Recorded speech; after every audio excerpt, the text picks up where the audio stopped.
Hey. Hi. Everyone's just joining now.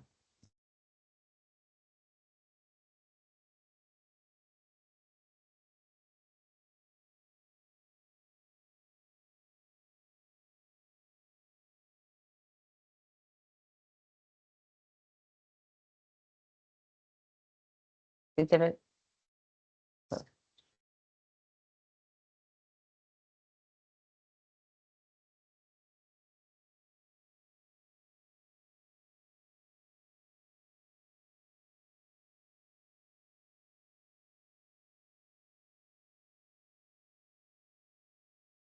Hi everyone.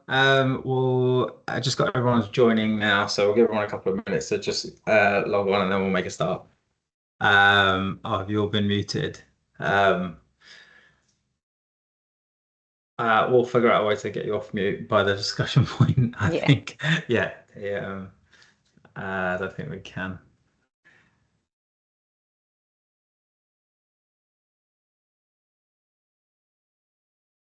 Okay. We've got about 30 people so far, so we'll give it another couple of minutes and let people join, and then we'll make a start. Uh,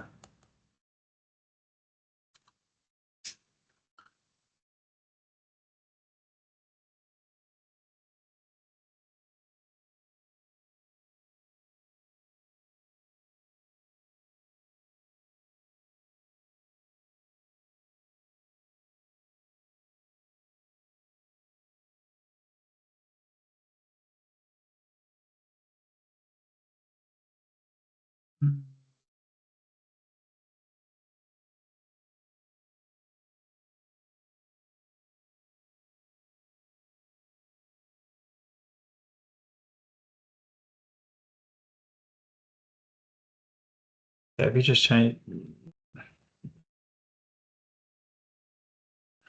Thanks, Amna, for getting slides up. All right, brilliant. Okay, make a start in just a minute.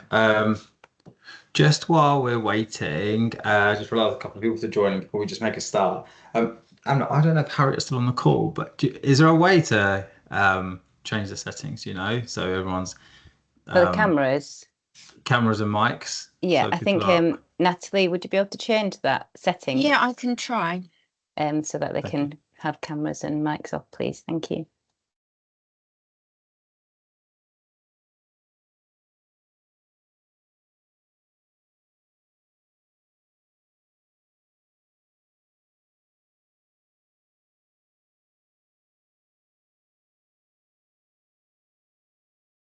All right. This okay. All right, I think we are broadly at where I think we said the registrations might be. So let's make a start. Okay, right. I'll make a start because I think we've got quite a fair bit to get through on the agenda today. So thank you all for joining the webinar today. For those of you that I haven't met before, my name is Rahul. I'm the Chief Pharmacy and Medicines Information Officer here at NHS England in the Transformation Directorate. I guess what that means in the context of this is that I'm responsible for a program of work, which is a digital medicines program, which I'm the senior responsible officer for, which has a whole portfolio of things, which is all looking to improve the use of medicines through data, digital and technology in the NHS. But other part of my role has been around the kind of professional advocacy and leadership of pharmacy professionals within clinical informatics.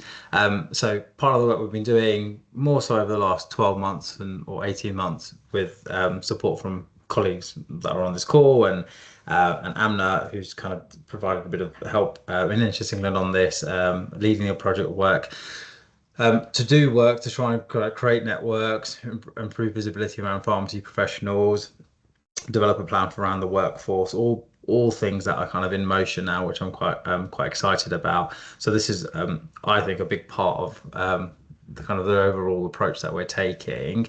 I will just go to the next slide, if you don't mind, Emma, just to do the agenda, and then I'll hand over and introduce the kind of people we've got on the call, the speakers that we have today. You would have all hopefully got the invitation from the team at Digital Health on this. And overall, what we're trying to do is really today just have a discussion on developing the new digital pharmacy network with digital health. The aim of this network really is to shape the future of digital pharmacy, providing a space to exchange ideas, overcome shared challenges, and influence national priorities.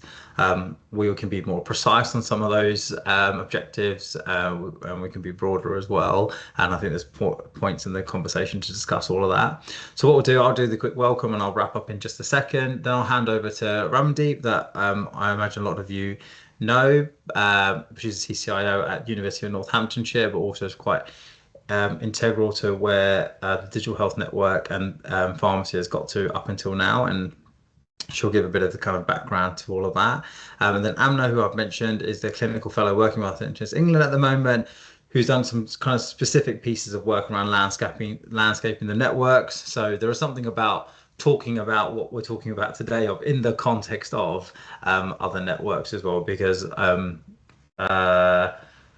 it's important to get your bearings really. Again, some of the around what's there, what's coming, what's already been then, and etc. Because I think it's my reflection, and I think maybe a shared reflection, is that it was starting to feel a bit crowded and a bit unclear for people about where they would go to for support and what networks. So that should give some clarity, and then look, then we'll open it up really for a discussion. Hopefully we find a way to get mics and cameras on by then to make it a bit more so yeah, you can do that. Otherwise we've got a Menti and we'll use the chat, etc., to kind of capture feedback, but hopefully we can do all of that.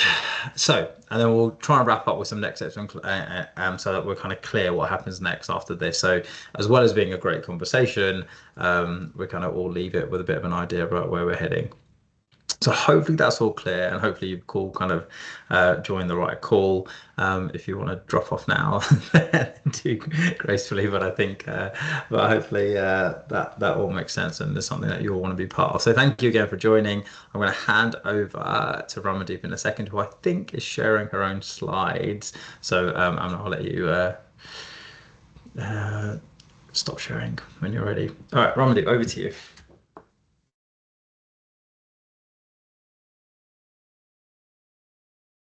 Thank you very much, Rahul. Good afternoon, everyone. Hope everybody's well.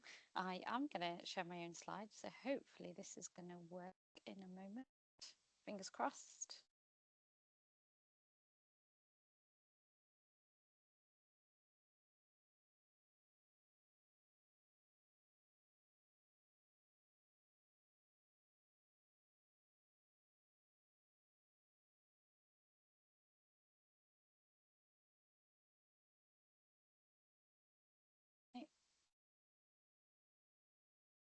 Go.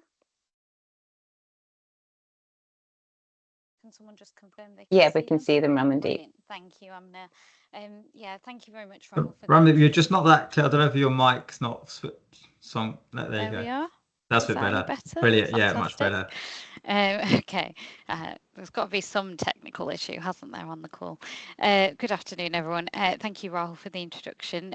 Super excited to be here this afternoon. I'm conscious that we've got about 10 minutes. I'm probably not going to take up all of that time, but really wanted to give you all the story of the Digital Health Pharmacy Network that we're here today to proudly talk to you all about, give you a bit of the backstory as to how we've got to where we've got to. It's very humbling to be able to talk about this with you all. Obviously we can't really see anyone on the screen, otherwise I'd get you, those of you that know me know that I like to do a little bit of an interactive thing, but I won't make you all do that. There's plenty of interactive things coming up in the session. For those of you that I haven't met before, I am a pharmacist by background and I've been in the digital field for about 10.5 years now. So what really kind of has spurred today's sort of solidification of the Digital Health Pharmacy Network started for me as a journey back in 2020 when I became the first pharmacist to be on the digital health advisory panels. Super excited to announce that I'm not the only pharmacist now, but that's taken us 5 years to get to where we are. So we've got lots of work that we can collectively do as a team to be able to change that narrative.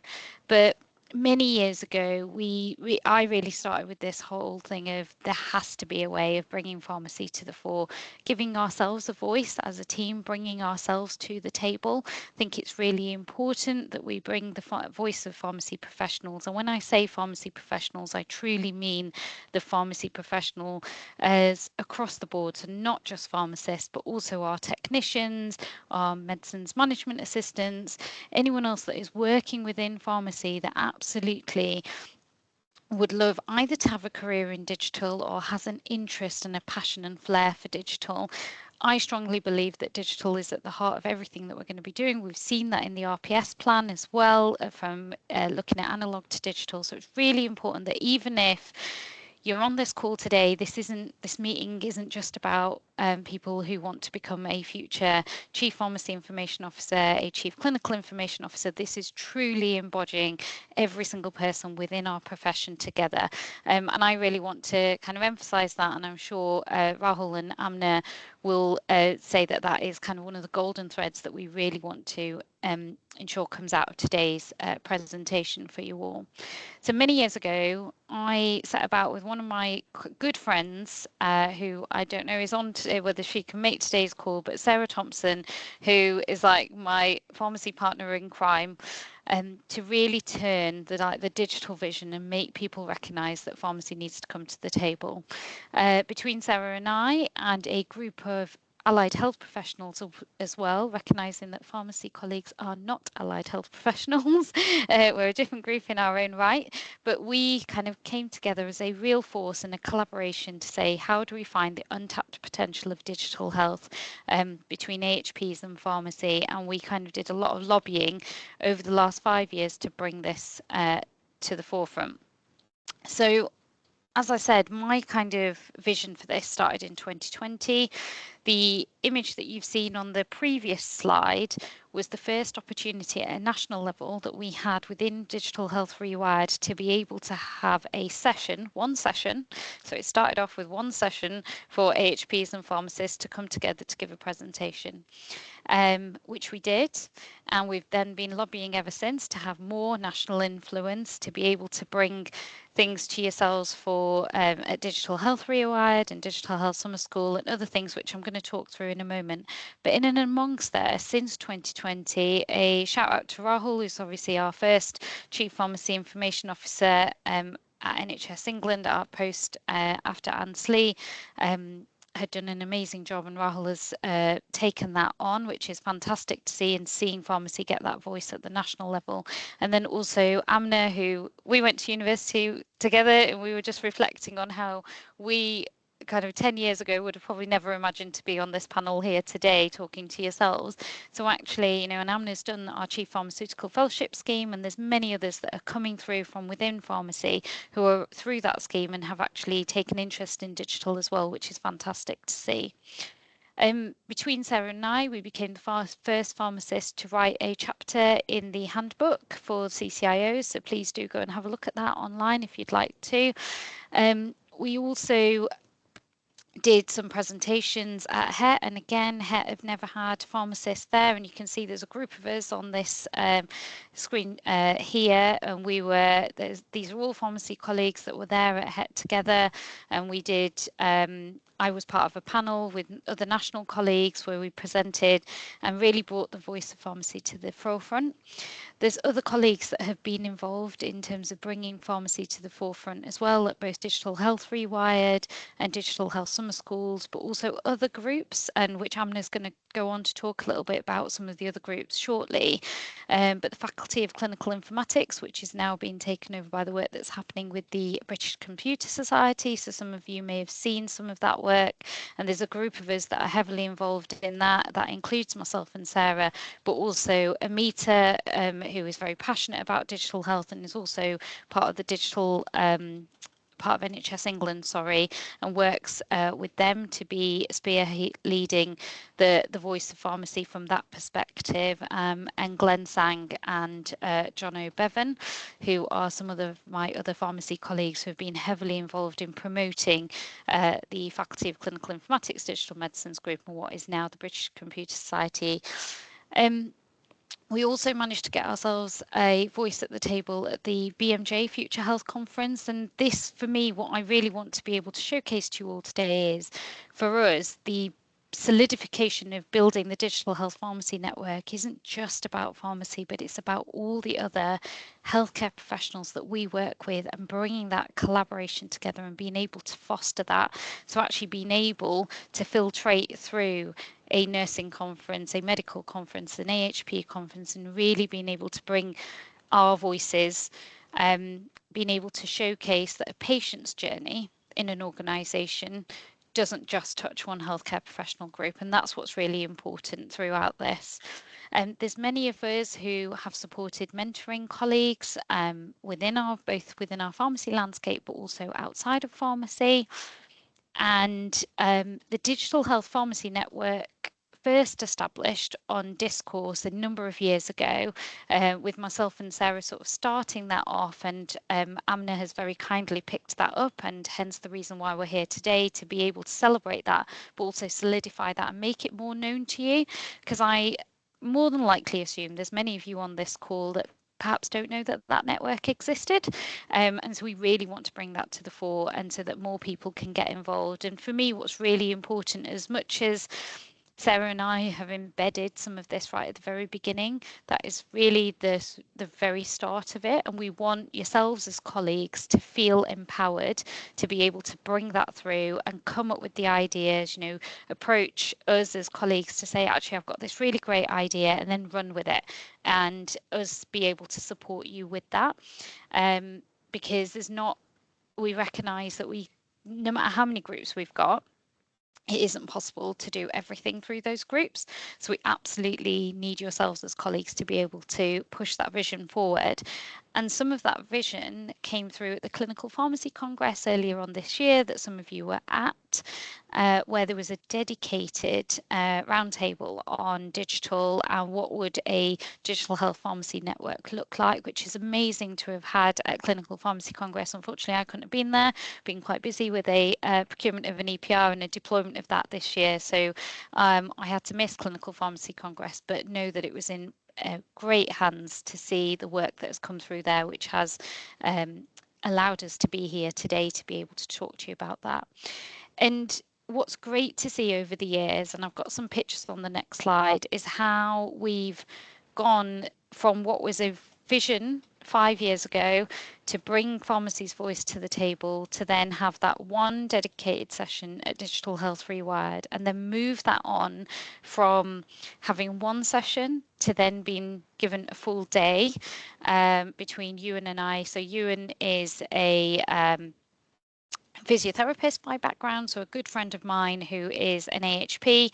There's a picture of me, Ewan and Sarah on the next slide, and that vision that we had back in 2022, we then managed last year to have a whole day dedicated and a named stage, which you can see on the right of this screen, a named stage dedicated for digital pharmacy. To have a whole stage at Digital Health Rewired named at digital pharmacy was amazing. Really pleased to announce that next year it's going to be called Frontline. So actually it's any healthcare professional group, which is even more fantastic because it brings everybody together. But you can see from a selection of these slides here of whereby pharmacy are present throughout lots of different conferences, lots of different meetings, being able to break those barriers and promote that diversity in digital leadership, which was the talk that I gave at BMJ last year. But you can see also on the top right hand corner, we've got a picture there with Helen Paulston, who's our Chief Nursing Information Officer at a national level, so works alongside Rahul. So really emphasising that real power of multidisciplinary professional working across the board at a national level. Really humbled also to have won CCIO of the Year last year. And I think for me, what's really important about that is breaking the barriers for the rest of you coming through. This year it was absolutely amazing to see Jasmine Islam, who's one of our pharmacists and up north, to also be shortlisted for CCIO of the Year as well, which is absolutely brilliant. As much as I joined and was very pleased to have joined the CCIO advisory panel 5 years ago. I have continued, so I was the first vice chair back then. I have reapplied and I'm on my 3rd term now, and I'm vice chair again. But what was really great to see is that there was 14 pharmacists who put themselves forward to apply to be on the panel across both the CNIO and CCIO advisory panels, which is amazing to see that 14 of you put yourselves forward. There is myself and Yvette who were elected this year. I really look forward to seeing many more of you in 2027, feeling that you can put yourself forward for those things and recognising that it, as I said, it is absolutely multidisciplinary. And what you can see here is pictures from this year. So what was great about this year is there's a picture from Reward where I didn't see as many pharmacists as normal. That's because you're all going to Clinical Pharmacy Congress, which is amazing, where we're talking about digital health and the pharmacy network. And then we've just come off summer school a couple of days ago. So that was last week on Thursday and Friday. And this are all the pharmacists and the pharmacy technicians that I could find in one place at summer school. And what will be brilliant, absolutely, anyone else that was on this call that was with me on Thursday, Friday, took us quite a mission to get this photo. So if anything out of this network, I will absolutely be advocating that next year or whichever conferences we're at, we're able to in advance say where are we all, and we can all get a photo together. But on a serious note, what's really important for me and what I'd really like to emphasize is that we have a voice at the table. 2, we have the passion and the flair. There's 50 of you on this call. You absolutely, on a Wednesday afternoon throughout the summer holidays, are clearly really passionate about wanting to be able to make Digital Health Pharmacy Network work. We really want to hear from yourselves, and I know Rahul and Amna will talk a little bit about that in a moment as well. Hopefully you can see some of the sort of foundations that Sarah and I have built throughout. And I do want to give a shout out to Sarah, because I recognise that I don't think she could have made today's call. Love to absolutely see more of you getting involved with our networks in general within digital health, but particularly the Digital Health Pharmacy Network. The world is our oyster. We've got the hope to be able to do this, and so think about that as we're going through the rest of today's presentation. Thank you so much for listening to me, and I'm now going to hand back over to Amna. Thank you, Ramandeep, and for sharing, I guess, the context and background around, this journey to this digital health network. And it's really great to see how you've been able to, with colleagues, bring that forward and really shine the light on pharmacy, getting that seat at the table. I'm now going to share some of the work that I've been doing around, the digital networks that already exist, and give you some context as to how that fits with the digital health network.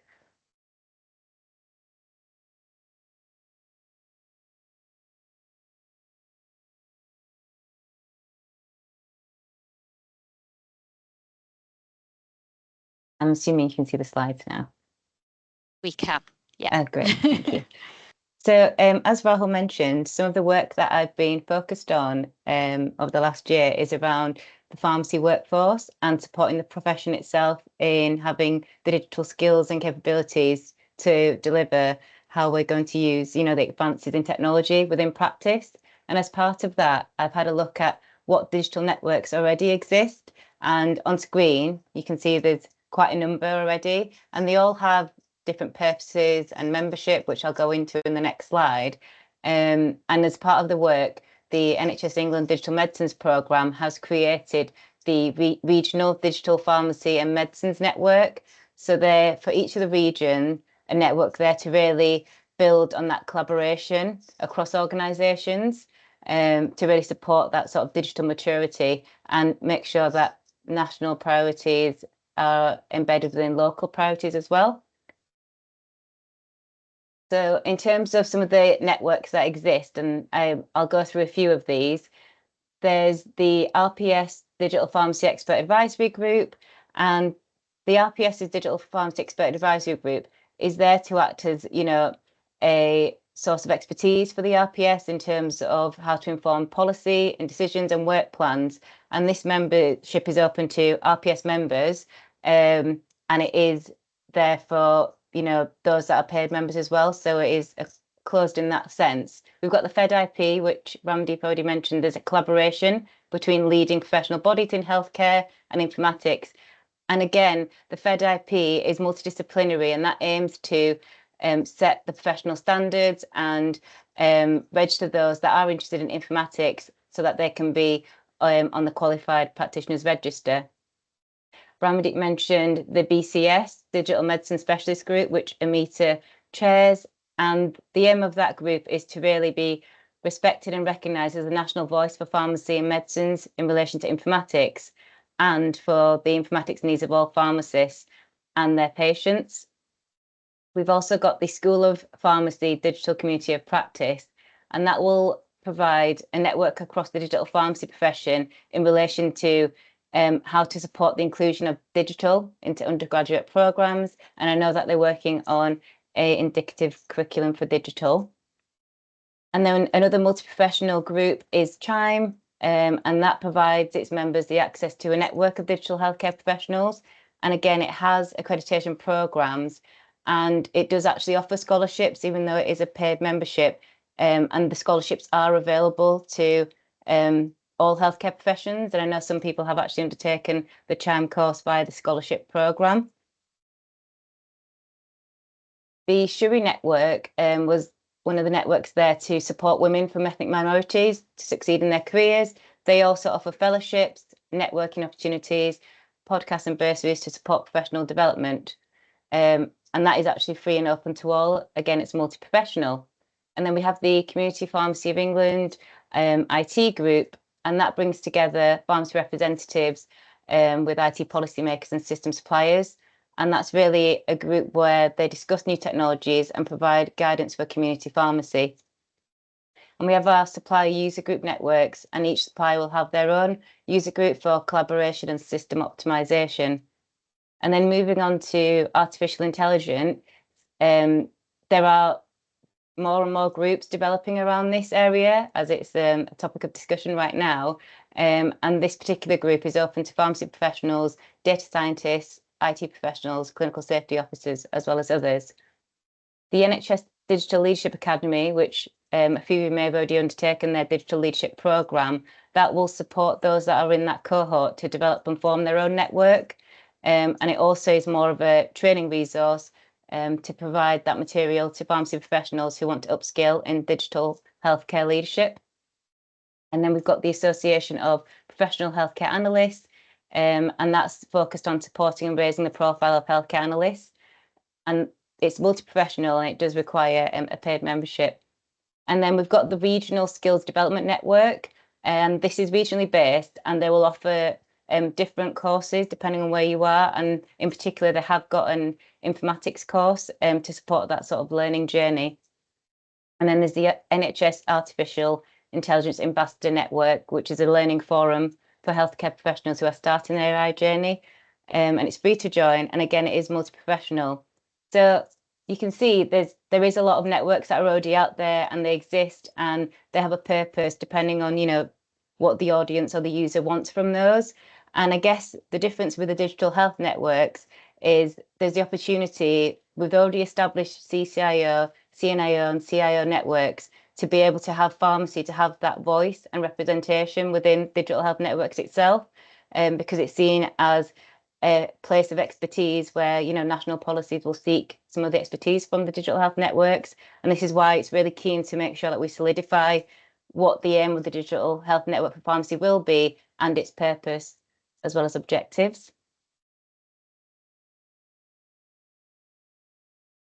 So I've just talked a bit about the digital health networks and the other networks that exist. And just to give you a bit of context, if you aren't aware about some of the working parameters around the CCIO and CNIO networks, each of these networks is guided by the elected advisory panel. And Ramdeep's already mentioned, she's been elected for the CCIO panel, and that's to ensure that the voice of their members are representative on key national issues and priorities.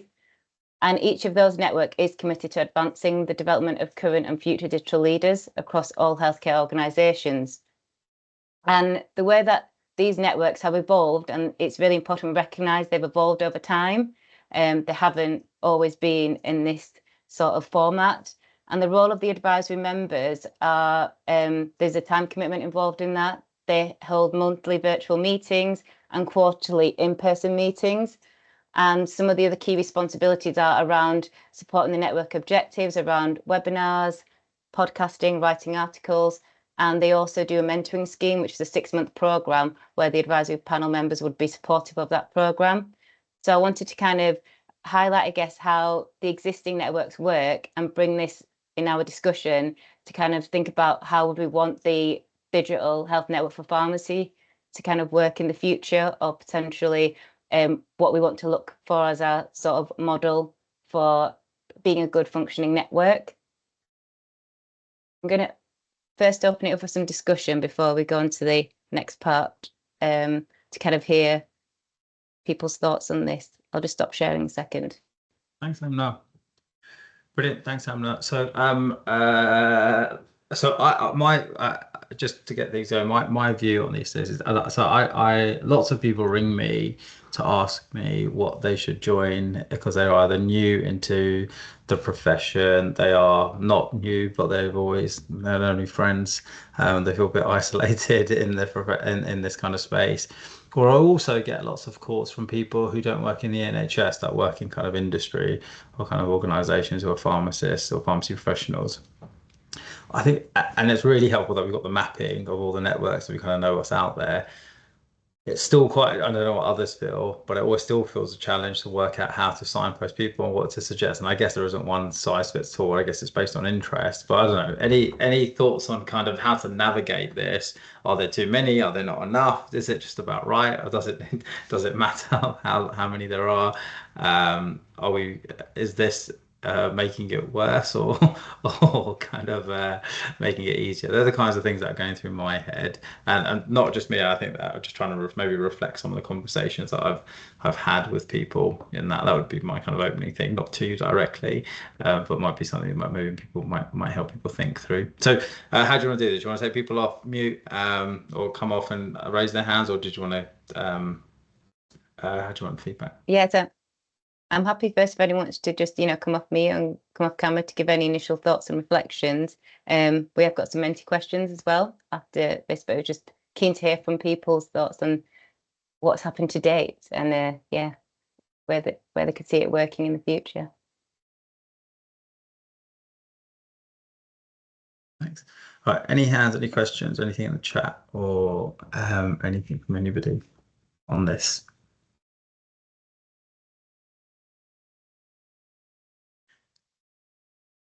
Atif. Oh, might as well, Rahul. Might as well get in the first one. Right. Okay, cool. Amazing work, honestly, with what Ramandeep presented earlier and then what you've gone through there, Amna. I guess one of the things that I was speaking to Jono about recently was maybe with all these networks, I don't know if there are any plans, but getting the chairs together every so often, maybe biannually or something like this, because I know there's lots of work that's been done within this area, but it'd be worthwhile to ensure that there's, no reinvention of any wheels, etc., all that kind of stuff. What are the plans on that side?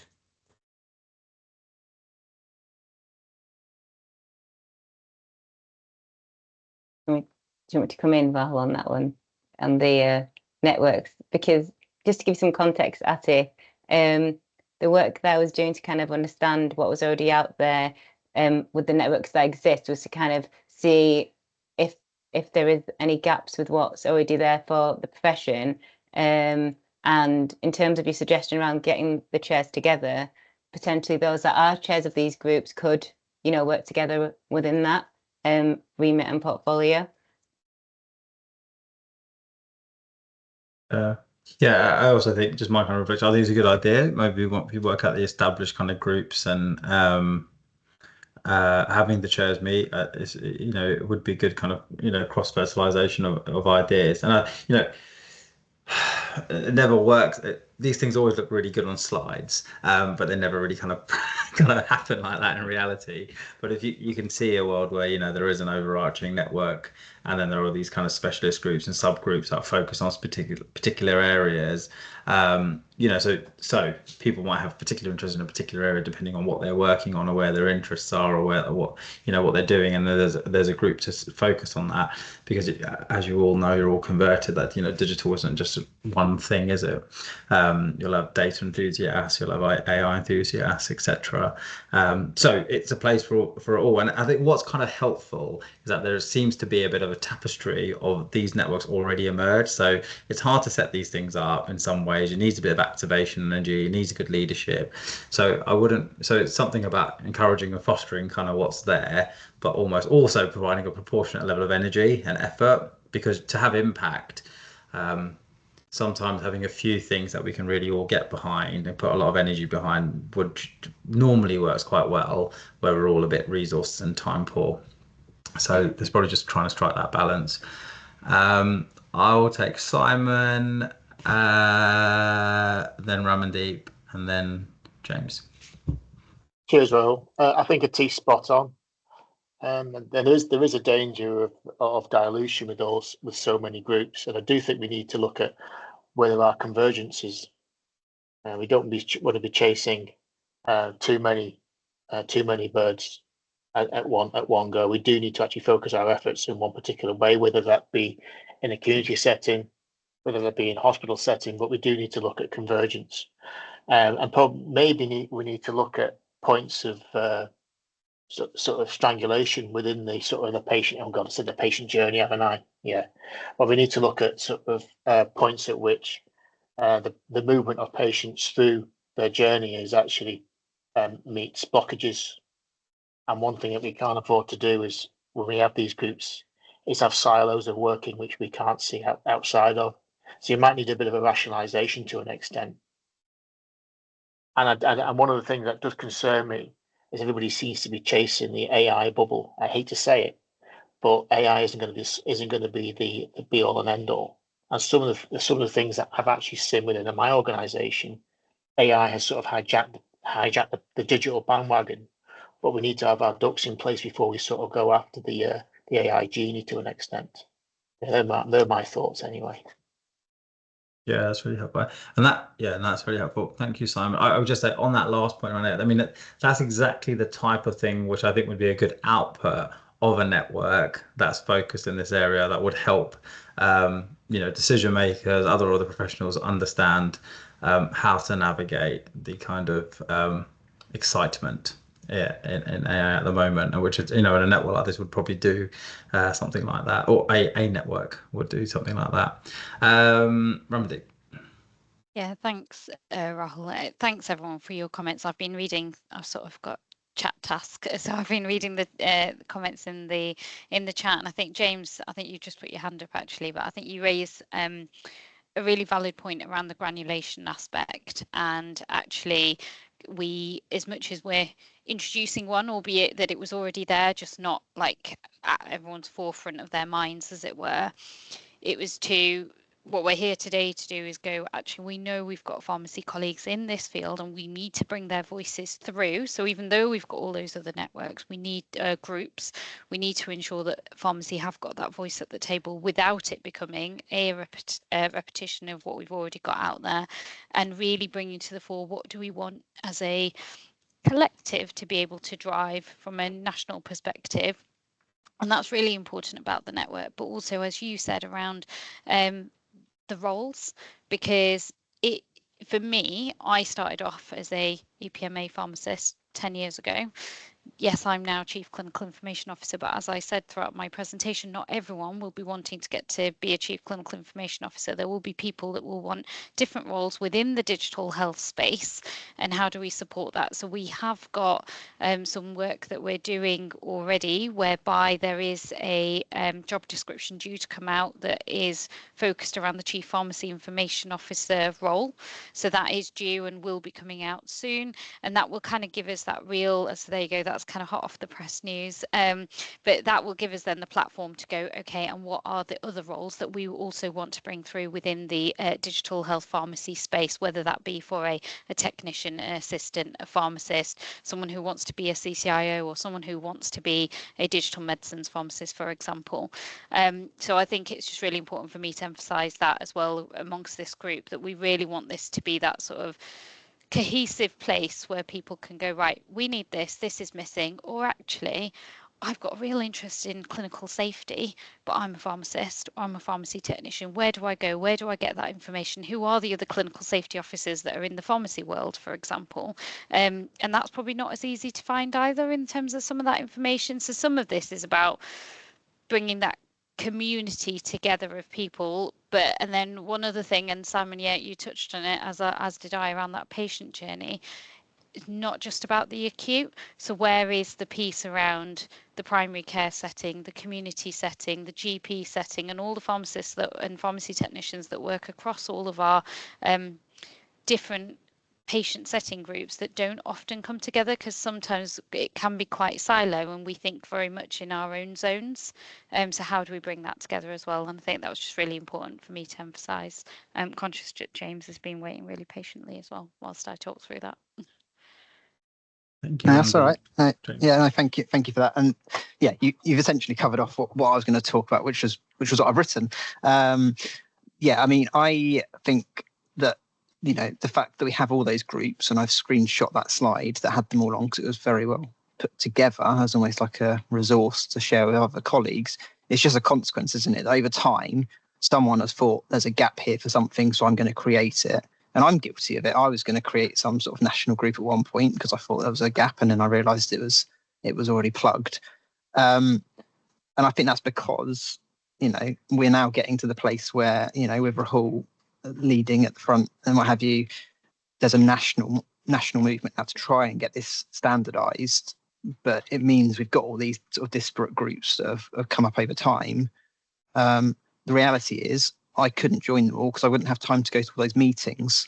So, you know, to have one bigger thing that condenses some of those things so it's actually achievable in terms of being a member.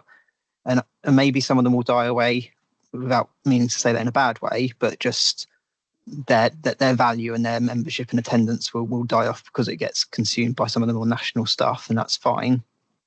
But yeah, I do think it's a bit of a challenge and it's a bit of a frustration because you don't know what's going on in those groups that could be really interesting and useful.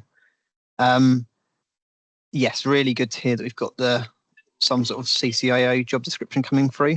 I'm quite big, and Rahul knows this from my reasons for standing for one of the regional chairs for the digital pharmacy network, is around what I would describe as inequality of skill set. So I'm quite lucky that I've got a team. I've self-skilled myself in lots of things and through colleagues nationally. But that means that I'm totally different to a trust down the road in our ICB in terms of what we've got available to us. And so we need to, again, to steal the term from political party I hate, but level up on all those skills. And for me, that looks like you're required to be able to understand SQL to a basic level, to use Microsoft Power Tools to a basic level. And then how do you get those skills? Where are the courses and the resources you can access to then go and get those skills, so that every trust, every organisation has someone that can broadly deliver the same sort of benefits for their trust. So I think certainly heading in the right direction, but I think from then that CCI downwards is really sort of grinding out what we think is a basic expectation all organisations should have in 2025 when it comes to digital. Super helpful. Thank you, guys. So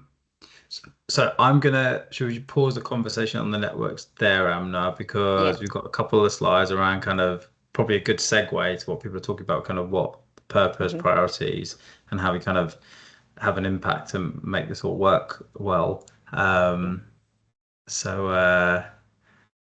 Addis is giving you some more work about planning an annual pharmacy conference, by the way, on this. I haven't seen that. It's just gone 1 second. Yes. Rahul, can I just jump in there very quickly? Again, on conferences, again, it's about trying to do something big that's the thing to go to, because the other thing is we Yeah. get Rewired and we get all these other things that are put on by suppliers, and the System C annual conference. It's lovely, but again, lots of us don't have the luxury of being able to go to loads of things. So it'd be, again, really good to kind of have a vision that we try and do the event to go to if you want, if you want to be in this sphere. I know that's a bit of a ridiculous statement in a way, but just creating more and more events. Yeah, It means yeah, some you're people are right. going to miss out. No, you're right. You're right. There's definitely merit in that. I think. I mean, I don't know if colleagues from Digital Health are still on the call, but one thing, I don't know if this is an opportunity or not, and I might be pulling at two wrong threads here, but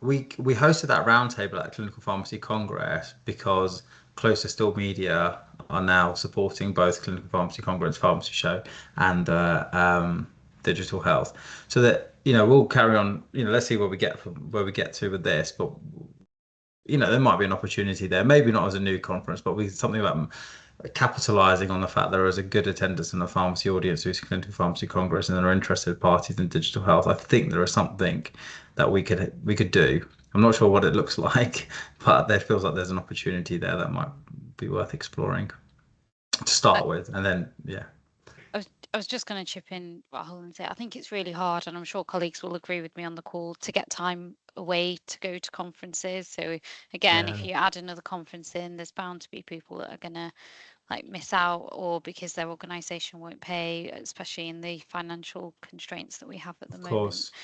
So I mean, as much as I'm joking with Atif as to whether he's organising it or not, I think there's quite a lot of conferences out there already. So again, going back to James's point, we would need to think quite carefully, won't we, together, as to, is there a gap, and if there are other conferences, where are we able to represent? And actually, is there people on this call that could go and represent from a digital health pharmacy network perspective, but does it actually need an additional conference, or is it more there's 50 of us on this call and therefore 3 people are at one and 10 people are at another, and we're still getting the voice and the message out there? Perhaps that's another thing for us to consider. Really helpful, thank you. Alex, just to help with the conversation, Rahul, I had the privilege to go to Digital Summer School last week with Ramandeep, and so it was really nice to meet up and see the gang there and see the networks that Ramandeep's trying to put in place and things like that. I think there was a couple of takeaways I had, which I think helps this conversation. So we've got disparate networks, haven't we? But how can we come together with some sort of defined sort of purpose? And the one thing I took away from Digital Summer School is it gave us that kind of light touch political insight to what's going on in NHS England. And we had Ming Tang, didn't we, sort of present to us, and she looked like she had the weight of the world on her shoulders with everything that's changing at the ICB and NHSE level. And I thought, flipping heck, I'm glad we're a little bit protected because we're acute trust providers. And she was mentioning some of their priorities in amongst the financial climate, and I thought this is really helpful actually, because yes, we've got the pharmacy emphasis that we need to stick to, but we also want to link, don't we, with that wider sort of political purpose, don't we, so that we don't go off and just do our pharmacy centric things. And so the one thing that I got out of, there was a lot of talk about AI, which was really, really helpful, but also I think practically on the ground, I think NHS England, from what Ming was presenting, was, what about the NHS app? How do we get decision making into the hands of the patient? How do we make them masters of their own destiny? And there's little things coming out at the moment, isn't there, with EPS and how we sort of connect that all up. And I was wondering, just to give you a little insight to who I am, I'm an EPMA pharmacist again, but we're part of a program where I'm joining up with James and also the Royal United Bath, and we're coming together on one domain. And it's fascinating, where I thought there was friction across the networks, actually we're seeing people pull together because we've got a lot of common things in common, and actually pulling together on aligning clinical pathways is something that we're all sharing, and I think we're finding it quite satisfying. And actually, I wouldn't be surprised if we found something similar that we can all work on practically, like the NHS app, like EPS. Maybe those are the sort of ideas that need to come to the table in our network discussions.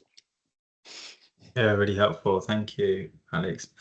Simon, I'll take your question, your comment, and then Amna will make a judgment on how many of the last couple of slides, how you want to run them. I was going to say about conferences, we do need to get bang for our buck, because we can't be going to all these conferences I mean, and if there's a particular one, I think it's been mentioned.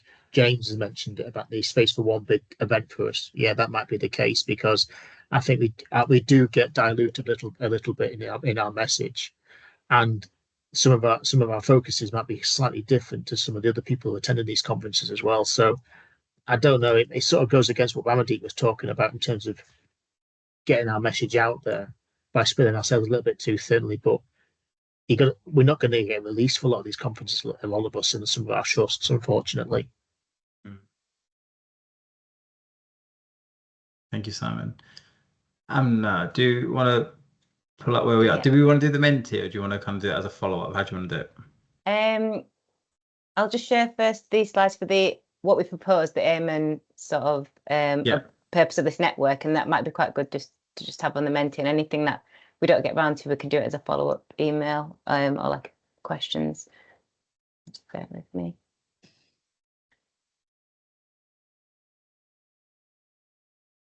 Can you all see the slide? Yeah.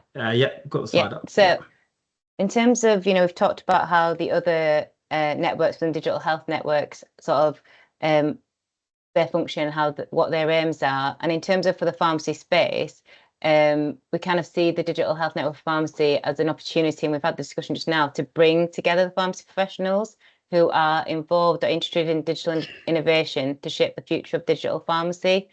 And it really is the space to exchange ideas and overcome shared challenges and influence national priorities. And the proposal for the purpose of it is to, really enable that collaboration and providing strategic leadership, ensuring that, pharmacy is represented in those conversations at a national level, and support professional development, whether that's through sort of mentorship programs like the other networks have done. And again, we've already talked about a lot around representation and the ability to shape strategy and policy and promote best practice. Just given the time frame that we have, what would be really interesting is if you could log on to the Menti using the QR code, and it'd just be good to maybe just hear people's ideas and if they agree with the aim and purpose of the networks. I know we've already shared a few reflections, and we might not get time to get to that second question, but in principle, does anyone have any comments on the aim and purpose, which I'll put in the chat, and if we, if there's agreement with that? And that's basically taken from the conversation that we had at the round table at CPC, and also looking at how the other networks sort of their vision and goals, so there's alignment there as well. I'm hoping everyone can get onto the Menti with the QR code. I'm on. Yep. Anna. I'll just I'll bring that up as well.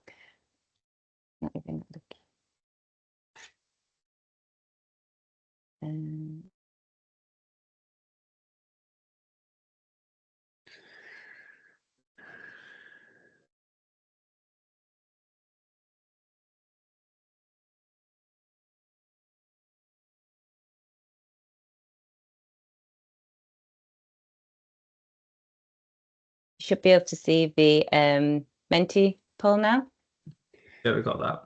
Yeah. Can you remind us of the aim, Anna? Yeah, sorry, I'll put it in the chat. Give me 1 sec.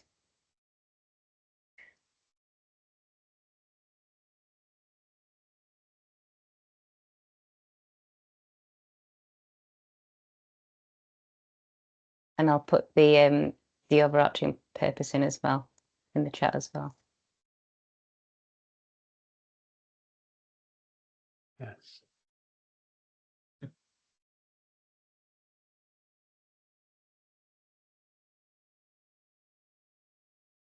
Share the Menti poll.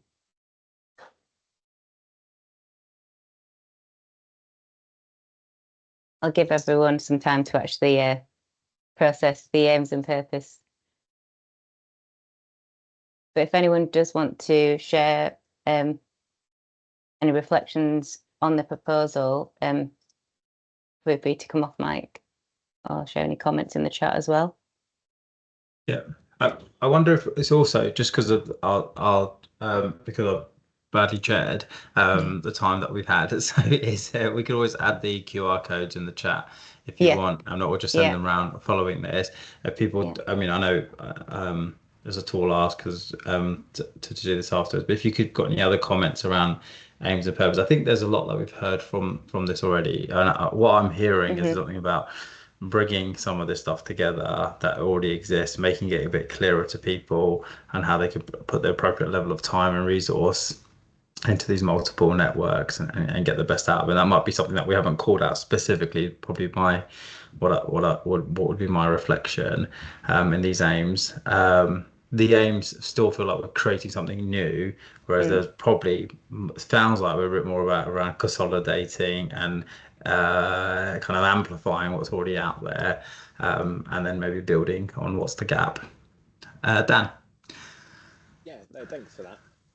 Just a thought I should say, I mean, because I remember this has been presented in the past to various groups to get involved, but I would wonder if some groups have more of a formal role in influencing policy, but very specific with specific representation. I mean, in GP land, Joint GPIT Committee, that has to have GPs from different parts of the country and different types of doctors and so on. So similar for pharmacy, we have to have a certain number from different sizes to represent a whole portion.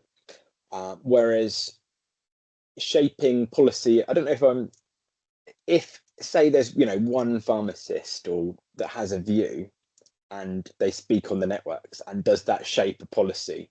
But actually, if you ask 10, that would be the outlier view. Do you see what I mean? So personally, I think historically this had been presented to my memory as a slightly more informal, let's encourage everyone to work. So shaping policy, to me, it might be, in reality, it's more trying to influence rather than create or pretend to formally represent adequately with adequate representation, because that can be a struggle.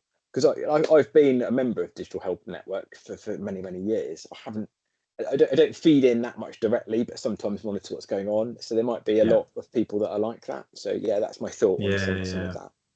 Yeah, I think that's really fair. I think that's fair. Let's capture that. We should capture that. I think that's a fair thing about kind of the influence of this on kind of setting or direction. Because you're right, there are established forums that have a kind of almost a mandate or a kind of, they are the recognised group that we would go to for that. And I think we just got to be careful where this sits in amongst all of that. So yeah, no, absolutely. Okay, there's the last couple of slides. I wonder if you, Robert, just while I'll bring you in just as Amna's pulling up slides. Amna's bringing the slides up. Yeah, just really quickly on that front. And I think what's really important to recognise is that if this did become sort of part of the wider sort of advisory panel in the future, which I don't want to steal Amna's thunder on what she's about to say, then in theory, that is where some of that national policy is supported by, and some of the work that we do as part of the CCIO advisory panel and the CNIO and the CIO advisory panel is to help drive some of that national policy and be able to get the privilege to be able to comment on some of that too. So in theory, we've got this is in our gift really as a group to be able to strengthen and then have that voice for the future, whilst recognising we have other things such as Royal Pharmaceutical Society and the General Pharmaceutical Council, where there will no doubt be our routine guidance and policy that we'll have to follow. And Amna's got her slides up. There you go, Amna, filled the time for you. Thanks. So Amna, so you want me to just, I just thought you messaged. So I think that's already happened. So I think that it sounds like, so we haven't put it on as suggested, have we? So these are kind of some of the suggested priorities were kind of making a start on like some practical things like getting the online community, etc., organised. I think there was something in there around kind of influencing content for kind of future conferences, etc., and starting to do some content. But it sounds like maybe we're a step before all of that. Based on this conversation, I think we're probably, if you go to the next step slides, and I think we're suggesting. So I think we'll definitely do the top one. Mhm. Let's try and refine and reflect based on some of the feedback here, which has been really, really helpful. It sounds like a bit more of a precise mapping, or like the mapping, just thinking about where all those networks you showed, where they fit in, and maybe just thinking about that. Maybe a conversation with the heads and chairs of those really might be useful. Maybe a meeting just with those, maybe just to kind of reflect some of this and see where that goes. I think maybe creating some sort of forum, online forum and space and digital health. And Rami, just to your point just there, I think we haven't called it out here, but I think we do see this as potentially, if the structure of the digital health networks are to have these advisory panels, then it would, it would make sense. It would make sense for this to mature into something like that. So it'd be a bit structured. But I guess the sense I got, and if Lauren was on the call, she would probably reflect this as well, was that they need a bit of resource to run. There's a little bit about kind of proportionality. What will they do? So I guess the ask in all of this is obviously this might be a way of kind of making the case, showing it being functioning. Let's get things organized over the next 6 months or something, and then after that make a kind of be a bit clearer around why why we do that, and maybe what's the difference to making it a formal advisory group, which is something I'm not actually that entirely clear about, like what would be the material difference, but you'll be closer to that, and we can probably have a think about that. Okay, so why don't we take some of those bits away, and then Amna will write out to people around kind of next steps and how we convene, because I think this distribution list is managed by Digital Health themselves, and they've sent this out to everybody. So I don't know how to convene all these people again, but we're probably gonna take it through Digital Health and try and work out, and maybe agree a time to reconvene, maybe in a month, just to build some momentum, if that would be really helpful. It would be helpful for us, just to get some momentum on this for the next few months, recognizing it's the summer period though as well. So look, I don't know if Ramandeep or Amna, you have any final comments or reflections that you wanted to share just before we close? No, it's just thank you for everyone for participating and sharing, those thoughts. And it would be really helpful, because I know we didn't get through all the many questions. Hopefully the QR code or the actual link in the chat will work now, so that you'll be able to share any other thoughts that you've got on this, because that'll be part of the review of where we take it for the next steps. So if you could complete that, that'd be really helpful. Thank you. Yeah. Yeah, thanks, Amna. Completely concur. Thank you to everyone that's joined us this afternoon. My final message will be, keep championing the work that you're doing at your local level as well. There's been some really good examples that I've heard about in the chat, and those are the sorts of things that will drive us forward as a pharmacy professional group. So thank you very much, and look forward to our next set of conversations on this. Brilliant. Thank you all. Thanks for all your help and participating, organising it, to Lauren and Natalie on stuff, and colleagues at Digital Health as well. So thank you for getting us over the line, and excited to see what we'll do with this. All right, look after yourselves, everyone. Take care. Bye. Thank you. Bye. Take care. Thank you.